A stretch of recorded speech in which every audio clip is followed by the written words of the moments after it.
Hi, and welcome to the OT is In, the podcast where we merge the worlds of education and occupational therapy to empower families like yours. I'm Sarah Collins, your host, an occupational therapist and a homeschooling parent. I've experienced occupational therapy by supporting families for over 15 years, but also through seeking out support of my own children. So I'm right here in the trenches with you. Though there is not one way to educate your child, there is a lot to consider when individualizing an education. And the goal of this podcast is to explain some of the why behind what an occupational therapist is thinking so you can apply it to your own family. Especially with my three favorite topics: executive functioning, handwriting, and sensory processing. Each episode will be packed with practical tips, expert interviews, and real-life stories aimed at helping you to create a supportive learning environment for your child. So, grab your headphones and get ready to dive in of the collision of education and occupational therapy. I'm Sarah Collins from Homeschool OT, and I'm thrilled to have you with me on this journey of discovery.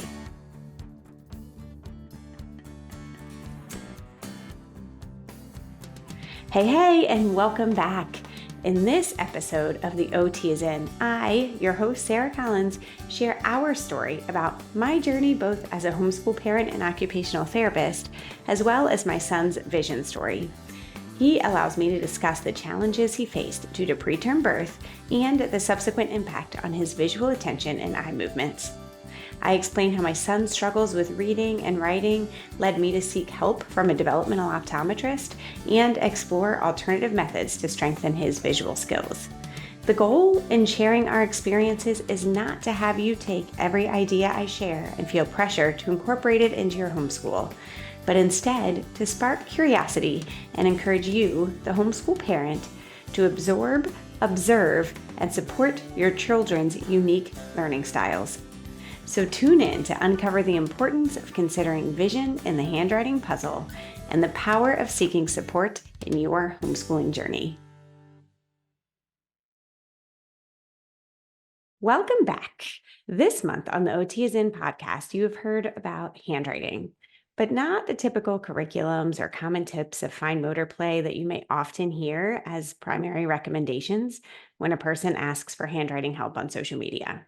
You've heard the impact of vision. You've heard Dr. Christine Kalicki and I define the ocular motor skills that are required for reading and writing and driving.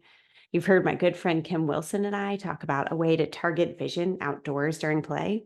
And you've heard about form drawing, the multisensory aspect of the Waldorf philosophy that can be a part of your homeschool. If you missed any of those episodes, jump back to episodes 5 through 7. They're going to be linked in the show notes here as well. But today, I want to share our story. Now, I want to be clear here because many times when a homeschool family shares their story, a person can hear what went well and try to implement it, and then feel like a failure if the same results don't happen in their homeschools.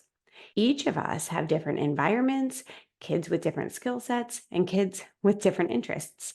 No two homeschools are the same.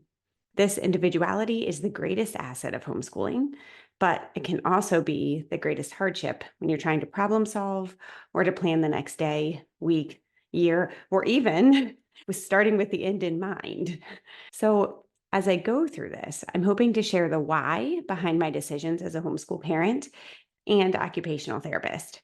Not because I think you should emulate everything that we do, but because, well, number one, we all learn from story. So something may click here with you that you can try, adapt, or even guide your observations of your own children.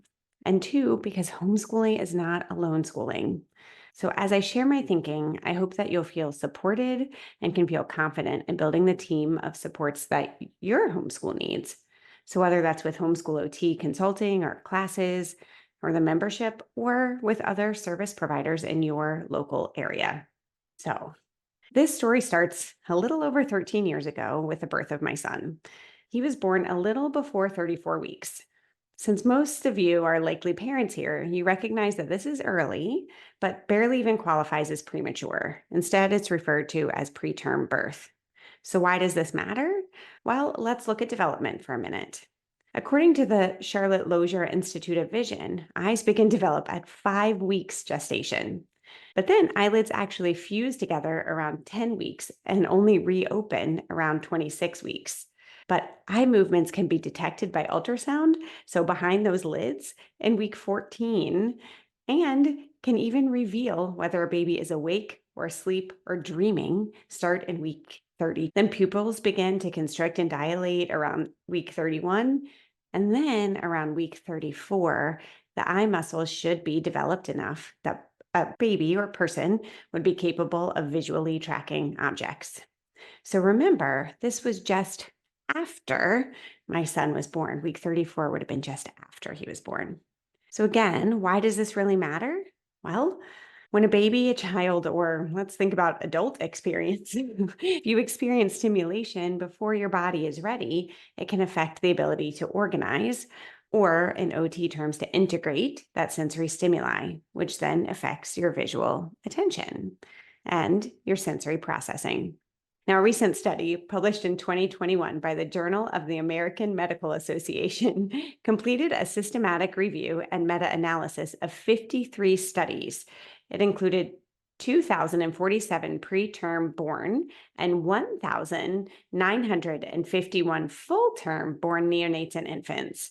And this study found that preterm birth was significantly associated with impairments in visual attention, from basic orienting responses, which means, waving something in front of a baby's face or having them look directly at it, and focused attention during the first 2 years of life.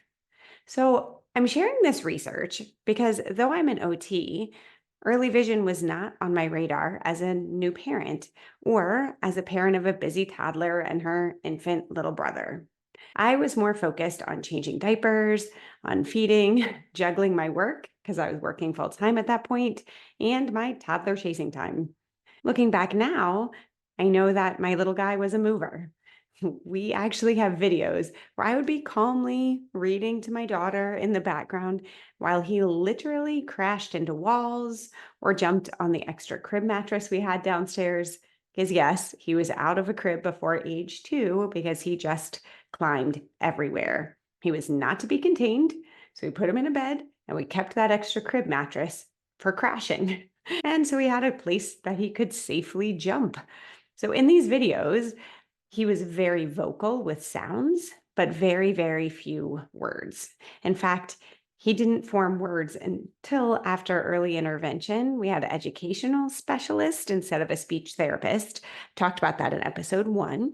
And he had 4 sets of tubes. Then he really began processing language and speaking. So again, looking back, this crashing, which I then attributed to proprioception, or the sense that helps us know where our body is in relationship to itself. This sense is also the most calming, which would be necessary since he was spinning so much. But now I recognize he also was using this to make sense of his surroundings because his visual sense wasn't providing the most accurate information. He needed to be touching everything to understand his world around him. So fast forward several years, and it was time to begin to read and write. Now, he was motivated for this around age 6, partially because he went to kindergarten and public school, so it was expected at that age, partially because he loved a good story. He loved listening to books, partially because his big sister was reading and he wanted to catch up, and partially because as a new homeschool mom, I wanted to prove that I was doing a good job as a teacher. And this acquisition of a skill, I thought, would prove that. But reading wasn't clicking and instead was a source of frustration. Handwriting, though, was more than a source of frustration. It was a source of tears. Now, my boy is not a refuser. He doesn't say no and give up or get mad and throw things. Instead, he would try, walk away, try again, walk away, try again, walk away. Again and again and again. We would stop and do jumping jacks, but he would persist. But I knew there was frustration. And he was quickly losing his motivation and even his desire. I was quickly becoming worried, frustrated, scared, feeling like a failure, all of these things coming together. So then 3 things happened. And these all kind of happened around the same time and made me remove my, quote, proving myself as a teacher and mom hat and put on my OT hat.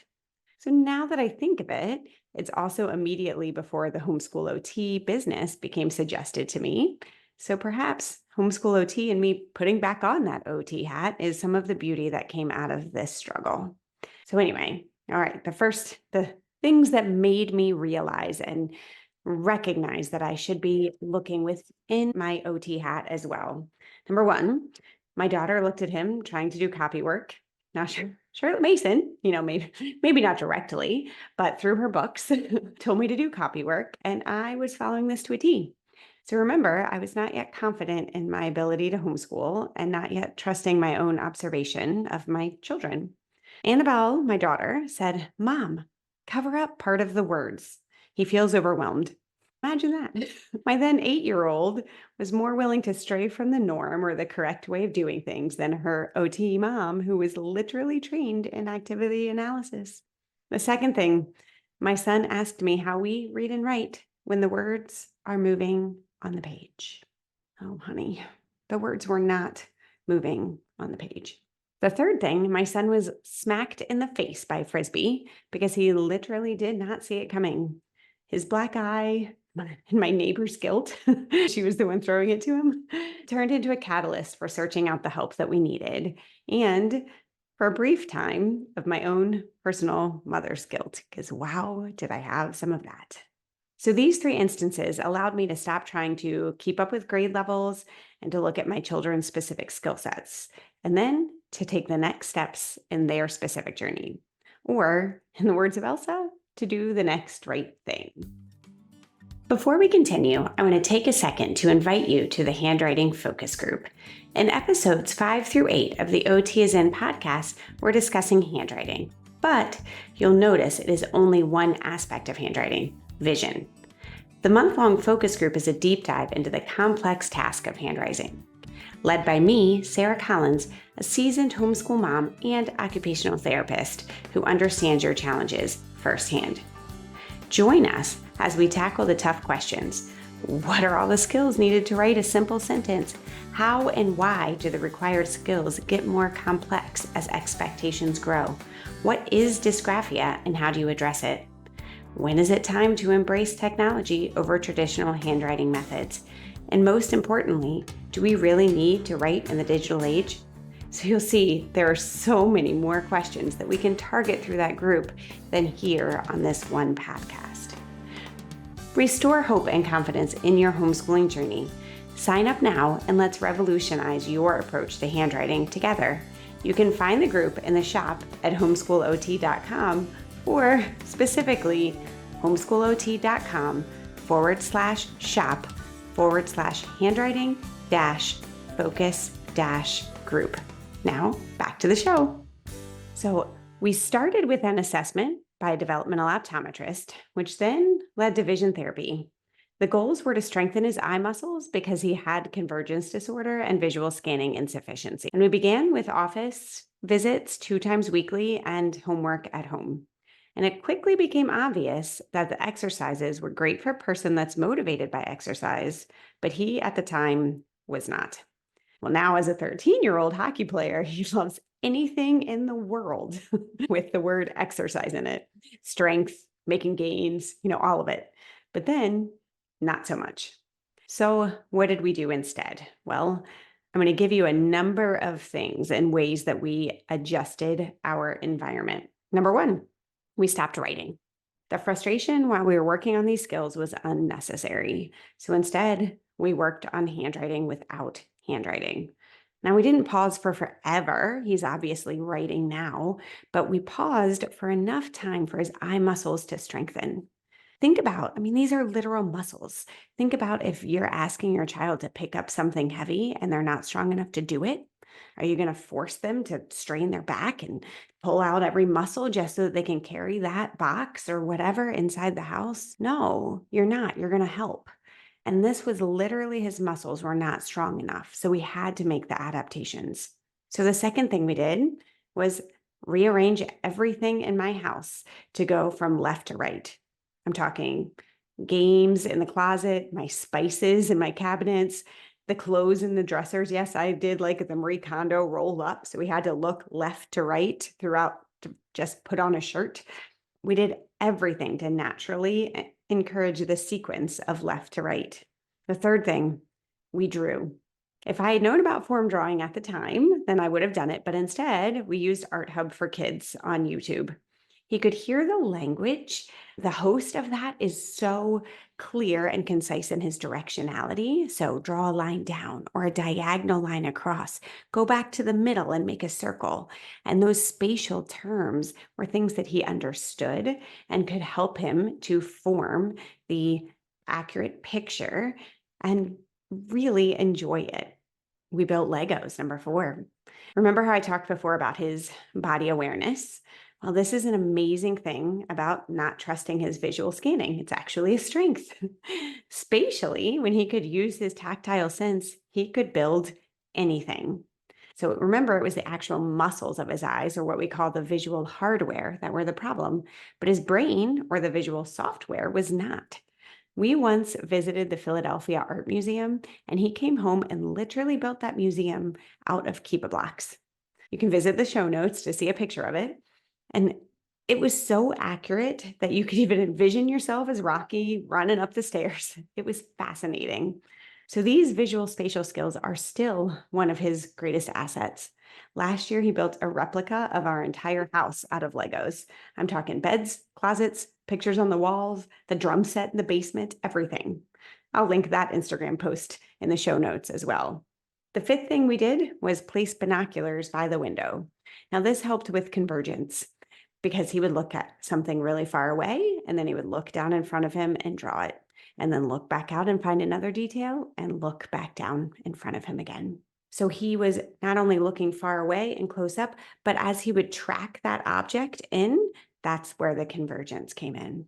And these binoculars were my husband's grandfather's. So he was especially motivated because he just really felt that relationship with his pappy while he was doing his nature journal. Number 6, we found the things that were extra motivating for him. This is when he started playing hockey. So was it fun to do the eye exercises of reading the letters on the refrigerator and then reading them up close, or scanning left to right to just say, that's an up arrow, that's a down arrow? Not so much, but you track a hockey puck and my boy was all in. We got something called a super deker, and it would light up and you had to be able to track where it was on the ground, and he would practice his stick handling skills. And then he would try to do it with his head up and just using his eyes looking down at it. That visual scanning, those muscles really started to improve. We played games. So think of any game that requires visual scanning from left to right. So Connect 4 was a favorite for us. We talked about the left to right pattern, and he would verbally tell me when he saw 3 in a row. Then he would place his 4th one and win. Side note, I am a Connect 4 champion because my previous career, I was a recreation therapist, and I had one of my very favorite clients that wanted to play that game with me on a daily basis. So for me to lose Connect 4, just for him to practice visual scanning, you know that I was really, really intense on helping him try to build back these visual skills. As his eye tracking improved, we moved on to busier backgrounds like chutes and ladders, or another one of my personal favorites, sequence. The last thing, I wrote everything for him. I wanted him to remember that the words that he spoke were important and worth being remembered. And I didn't want him to be so frustrated that he didn't find the value in writing.